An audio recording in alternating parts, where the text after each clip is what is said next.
l'époque des hypervitesses, des plein de choses à faire et des retards partout. Avancer. Tu dois travailler, travailler et travailler. Ordre et désordre. Je dirais Sous tension. Connecté. Paradoxal. Moi, je la trouve chamboulée. Prometteuse. Angoissante. Anxiogène. Superficielle. Singulière. Je dirais qu'elle est éreintante. Positif. Complexe. Vous écoutez Craquer l'époque, le podcast des imaginaires politiques. Nous retrouvons aujourd'hui à Craquer l'époque l'écrivaine Céline Curiol, avec qui nous avons interrogé la semaine dernière les pouvoirs de la fiction, sa capacité notamment à représenter les forces de bascule au cœur des individus et de la société, telles notamment que les donne à voir son roman Les lois de l'ascension, publié en 2021. Nous allons dans cette émission reparler de fiction, mais aussi d'autres formes d'écriture et des forces qu'elle recèle aussi. Et pour commencer, nous allons nous mettre à l'écoute de sons ténus, des sons que vous nous avez rapportés, Céline Curiol, de Camargue.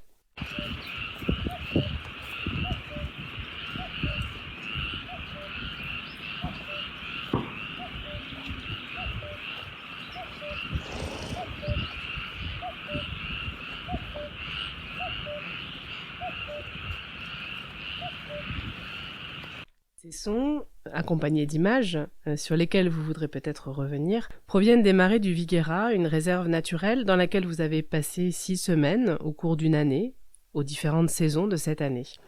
J'ai d'abord envie de vous demander ce qu'ils vous évoquent quand vous les réentendez au milieu de la ville, et ce qu'ils rappellent pour vous de cette expérience. Ah, mais pour moi, c'est vraiment, j'allais dire la mélodie du bonheur, mais ce sont vraiment des sons tout à fait agréable et qui me rappelle une paisibilité vraiment profonde que j'ai trouvée dans cet endroit.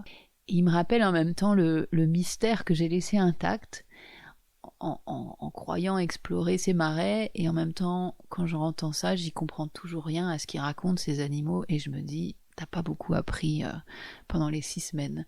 Donc en fait, c'est à la fois ce sentiment de paisibilité, de non-violence, parce que finalement, on a beau attribuer à la nature toutes sortes de férocité, toutes sortes de destruction.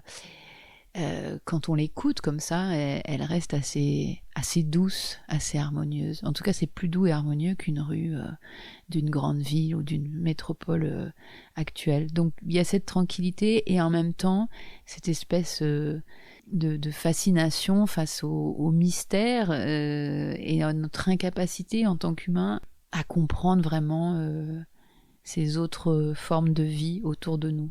À les comprendre autrement qu'intellectuellement. Hein. On peut lire toutes sortes de livres de biologie, de sciences, et on va penser qu'on comprend, parce qu'on va avoir des explications rationnelles. Mais en fait, quand on est vraiment dans l'endroit avec son corps, avec ses sens, on se rend compte que peut-être on ne comprend pas tant de choses que ça. Ou alors c'est une forme de compréhension à laquelle on n'a pas accès.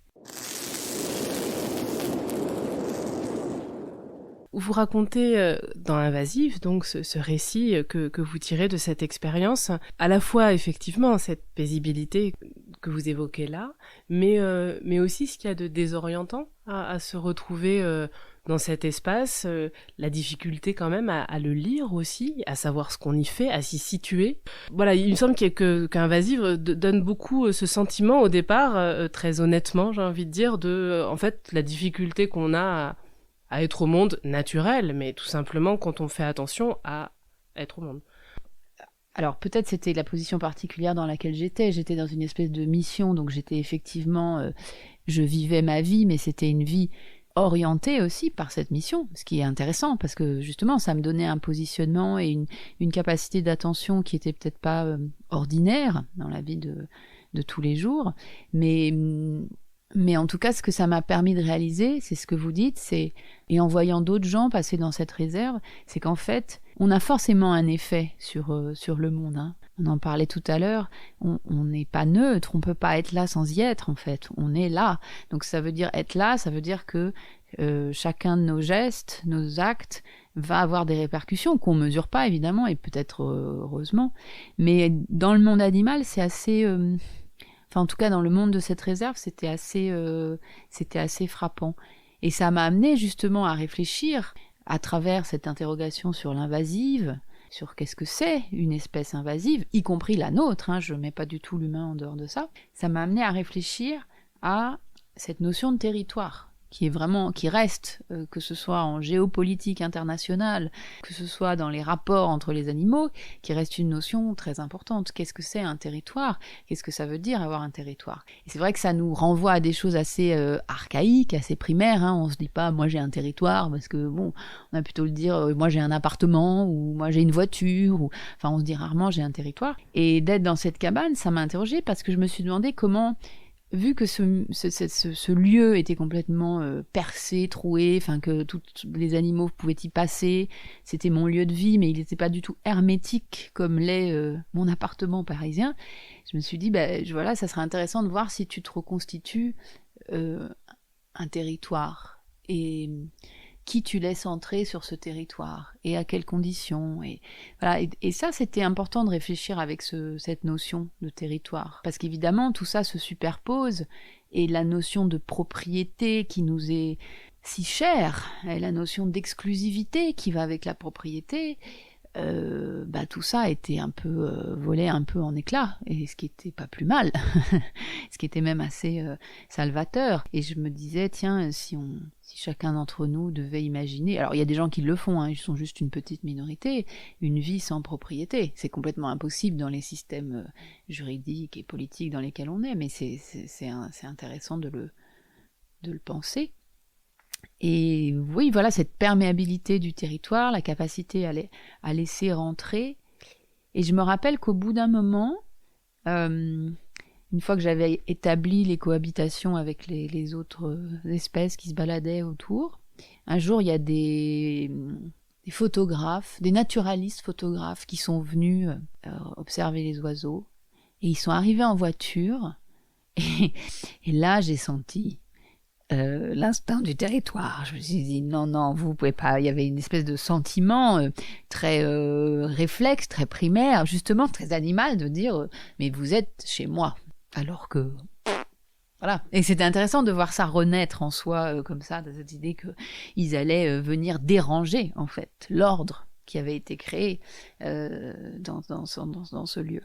Vous avez mentionné justement les invasives au passage, qui donnent le titre à votre récit. Et c'est vrai qu'elle questionne là aussi avec beaucoup de nuances, tous les paradoxes du territoire naturel, de notre conception de la nature, puisque à la fois vous dédiez ce livre aux migrateurs, et en même temps, il porte le titre qui est le mot principal, le mal principal de ces marais, c'est-à-dire la jussie, cette plante ravissante, jaune, fleur jaune, qui ornementale, ou en tout cas choisie pour telle, qui s'est mise à envahir les marais et à étouffer toute vie et toute biodiversité dessous. Et elle devient, vous en faites état des questions qu'elle pose évidemment en termes environnementaux, mais derrière, vous avez dit, l'invasif, c'est aussi nous, c'est toute la question de l'occupation que ça pose, la question des passages, la question alors des effets, ce qu'on amène et ce qui va se déployer sans nous, de façon autonome. Et il y a un vrai travail sisyphéen dans ces invasifs qu'on essaie d'enlever et qui reviennent toujours.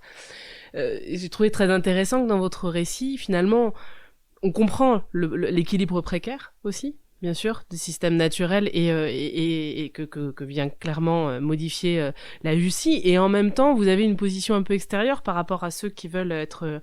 je crois qu'il y a cette très belle expression des gardes, des gardiens de la permanence, des surveillants de la permanence, où vous interrogez cette nature aussi conservatoire, et on comprend bien son intérêt, mais aussi ce que ça dit de notre rapport à la nature. Qu'est-ce que ça vous a appris, vous, ce séjour, si vous pouviez le développer un petit peu, sur notre rapport actuel à la nature?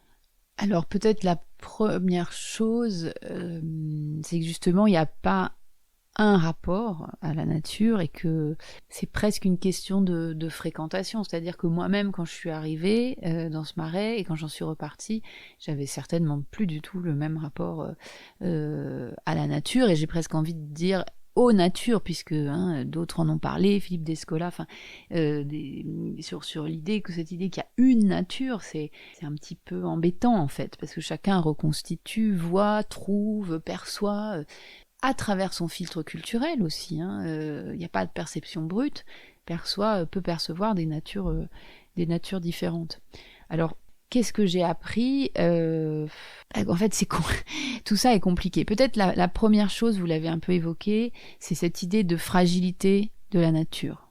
Moi, j'ai presque 50 ans, j'ai le sentiment que j'ai pas grandi du tout avec cette perception ou cette idée. Au contraire, la nature, c'était quelque chose qui faisait peur, c'était quelque chose qu'il fallait tenir à l'écart, c'était quelque chose qu'il fallait délimiter, c'était pas quelque chose de fragile. Je vois pas du tout. Enfin, en tout cas, voilà, ça c'est une des choses qui a été transformée pour moi, c'est-à-dire en particulier aujourd'hui, la nature est extrêmement fragile par rapport à ce qu'on lui... Et les équilibres qu'elle a sont extrêmement fragiles. La deuxième chose, c'est la nature est extérieure à moi, à l'être humain, enfin à nous. C'est-à-dire que c'est quelque chose qu'on va voir, qu'on va visiter, mais qui n'est pas avec nous. Alors que finalement, on peut dire que la nature, elle est en nous. On a toutes sortes d'animaux très petits, mais qui vivent à l'intérieur de nous. Donc c'est quelque chose. Voilà. Il y avait un moment quand je suis arrivée au Cabanon. C'est un lieu très dégradé, assez sommaire. Il n'y avait pas d'eau il n'y avait pas d'eau potable, voilà. Et quand on avait eu ce premier rendez-vous avec les organisateurs, j'avais demandé, en bonne urbaine que je suis, est-ce qu'il y aura un aspirateur ? Ce qui était vraiment l'idée de l'aspirateur. Enfin, symboliquement, voilà, je vais faire de la place. Moi, j'arrive et surtout, je veux que ça soit propre. Et c'est intéressant. Je parlais de propriété, la propriété, la propreté, ce qui nous est propre. Bon, alors c'est intéressant l'écho que ça fait entre ces deux mots. Est-ce que ce qui nous est propre, c'est notre propre dans le sens ce que l'on trouve pur, ce que l'on ne trouve pas sale, ce que l'on ne trouve pas dégoûtant, que l'on fait, voilà, qui va devenir notre propre. Ce que finalement, si on veut étendre ça, presque ce qu'on peut toucher, ce à quoi on peut se mêler, ce avec quoi on peut se faire une espèce de communauté, parce que c'est propre. Voilà. Je grossis un peu le trait, mais c'est ça l'idée. Et donc, parmi les choses qui pour moi n'étaient pas propres quand je suis arrivée, c'était la terre. La terre, c'était pas propre. La terre, ça salit. La terre. Voilà. Et je me suis dit non, mais ça va pas du tout que tu penses ça. C'est terrible. Et donc voilà, c'était une des réalisations de cette expérience. C'est la terre, ce n'est pas sale, mais moi toute mon enfance on m'a dit que la terre était sale. C'est quand même une drôle d'idée. La terre, c'est là où poussent les plantes, grâce auxquelles se nourrissent les animaux, grâce auxquelles nous on se nourrit, et on y colle l'idée de sale. Voilà. Et ça c'était bon. Et aujourd'hui, moi j'ai discuté avec un monsieur qui venait dans la réserve parce qu'il faisait des ateliers avec des jeunes pour leur apprendre à toucher l'herbe. Pour pas qu'ils aient l'impression que l'herbe, c'était un truc effrayant. Et il me disait, il y a vraiment des enfants qui ne peuvent pas. Ils ne peuvent pas toucher l'herbe, ça les dégoûte. Waouh. Il me semble que la définition que donne de la saleté Marie Douglas dans De la souillure, c'est de la matière déplacée. C'est-à-dire qu'on revient à cette idée qu'en fait, on est dans un monde où les choses ont leur place, et c'est vraiment cette assignation à des places qui crée aussi l'idée qui multiplie en tout cas les lieux de saleté, les sites potentiels de saleté. Finalement, on revient à et c'est quand même une question qu'interroge le livre, que traverse le livre. Les places. Est-ce qu'il y a des places ? Est-ce que c'est des places qui bougent ? Est-ce que c'est fluide ? Est-ce que c'est chacun dans son coin ? Comment on fait relation quand les places sont aussi définies ? Oui, en même temps, s'il n'y a pas de place, on peut se dire que ça devient compliqué aussi, parce qu'il y a une forme de chaos. Et dans la nature, il y a aussi une forme de compétition et de collaboration pour la place. Donc oui, ça devient... Après, est-ce que c'est à nous, humains, d'assigner les places ? Bon, peut-être, on peut se dire parce qu'on est les plus puissants, mais encore, ça c'est pas sûr. Et puis selon... surtout, moi il me semble ce qui est important, c'est la question des critères. Et j'ai pas de réponse, parce que quand j'étais dans ce paysage de Camargue, je me disais, ouais, c'est hyper beau, et s'il n'y avait pas cette réserve, tout ça disparaîtrait. Ça serait aussi terrible, en fait. Mais en même temps, le fait de devoir mener cette conservation, ça oblige à laisser, à maintenir les choses en place. Donc c'est des questions, c'est ce que je dis, c'est des questions complexes. Moi, j'ai pas de réponse. Je pense que peut-être, c'est un petit peu l'idée qu'avait développée Bruno Latour, il y a des formes de négociation dont on ne peut plus se passer, en fait. Des formes, quand je dis négociation, et négocier avec un lapin, c'est compliqué, hein, je dis dans le sens, nous qui avons une intelligence, voilà, telle qu'elle existe, on peut peut-être réfléchir à ces questions dans la négociation, et que ce ne soit pas des formes de perpétuation qui n'existent que parce qu'elles ont toujours existé. Si l'on néglige nos inventions intellectuelles, parfois naïves et souvent toutes verbales, nous sommes obligés de reconnaître que notre connaissance des choses de la vie est insignifiante auprès de celle que nous avons du monde inorganique, c'est-à-dire que nos pouvoirs sur celui-ci sont incomparables à ce que nous possédons sur l'autre, car je ne vois point d'autre mesure d'une connaissance que la puissance réelle qu'elle confère.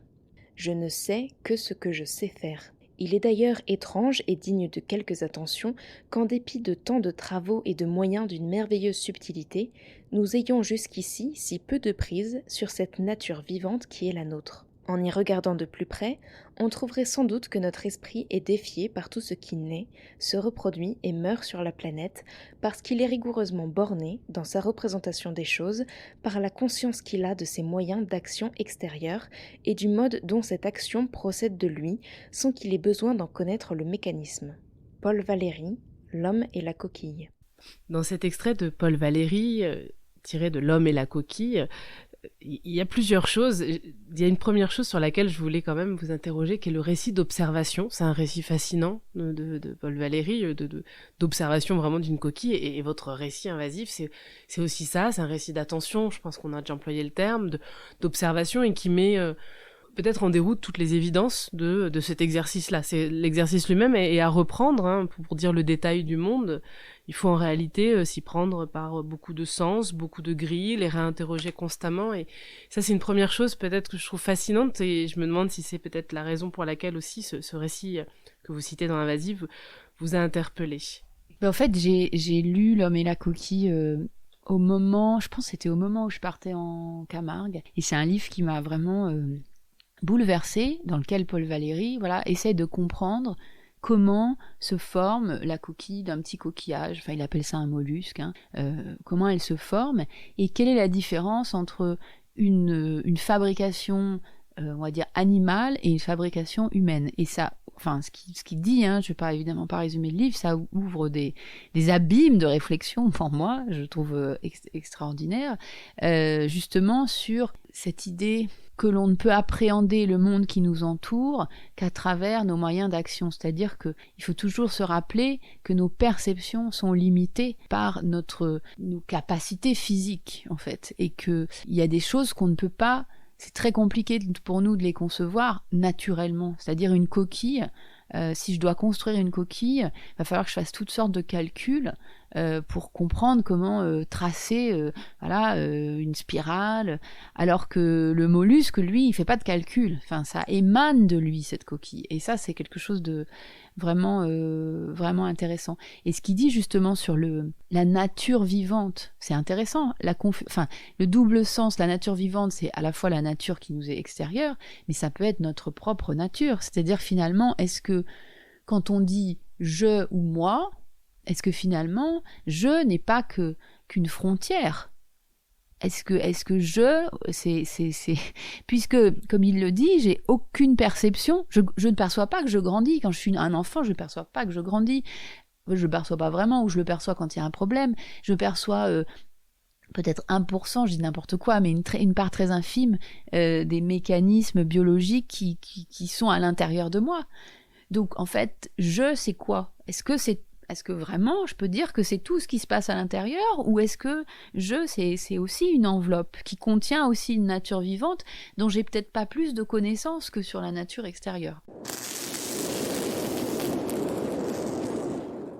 Il y a quelque chose peut-être dans cette retraite, alors là c'est plus sur la position subjective finalement que je la reprendrai, dans ce cabanon il y a quelque chose dans ce cabanon peut-être d'une retraite, en tout cas on pourrait l'imaginer, d'un refuge, et je me demandais dans quelle mesure ça pouvait faire écho à ce titre et à ce livre ce livre qui s'intitule donc Prendre la tangente, lettre à un étudiant d'aujourd'hui. Est-ce que le terme de prendre la tangente, c'est aussi un terme qui dit qu'il y a une forme d'action possible, d'en prendre la fuite, comme disait Deleuze, en disant que ça pouvait être une arme. Est-ce que c'est aussi vraiment finalement une forme d'action possible, le refuge, la retraite et l'observation du monde tel qu'il est du mieux qu'on peut. Je ne sais pas si c'est une forme d'action, mais en tout cas, c'est certainement une forme de préparation à l'action. Dans le sens où, à mon avis, se désinscrire, c'est le mot qui me vient, se désinscrire du système dans lequel on fonctionne, peut-être pendant un certain temps, ne pas couper, mais désactiver, je suis désolée, j'ai un vocabulaire informatique qui me vient, mais désactiver les liens qu'on a avec un certain environnement peut permettre de repenser différemment notre position ou nos besoins d'action. Il y a toujours cette idée qu'on doit dissocier. Moi, je crois pas du tout que la pensée et l'émotion, c'est dissocié. Vraiment, je suis pas du tout cartésienne dans ce sens-là. Je pense que nos affections modifient notre façon de penser, modifient notre façon d'agir, modifient nos décisions même. Et que dans la retraite, dans peut-être la prise de la tangente, il y a une façon de se sevrer d'un certain nombre d'influences, pas forcément néfastes, mais juste se sevrer temporairement pour peut-être préparer une autre forme d'action. C'est peut-être un peu abstrait, mais c'est comme ça que moi je le vois. En tout cas, pour moi, cette retraite, qui en était une dans cette cabane, c'était vraiment pour moi une occasion de repenser mon moyen d'action, entre guillemets, c'est l'écriture. Justement, pour terminer, j'aurais voulu évoquer un texte que j'ai beaucoup aimé quand je l'ai découvert à l'époque, qui s'intitulait « Paroles malheureuses » en pleine épidémie de Covid. Texte qui inventait une maladie, là aussi, discrète, invisible, dont on connaissait pas l'élément porteur, et qui s'avérait être les mots.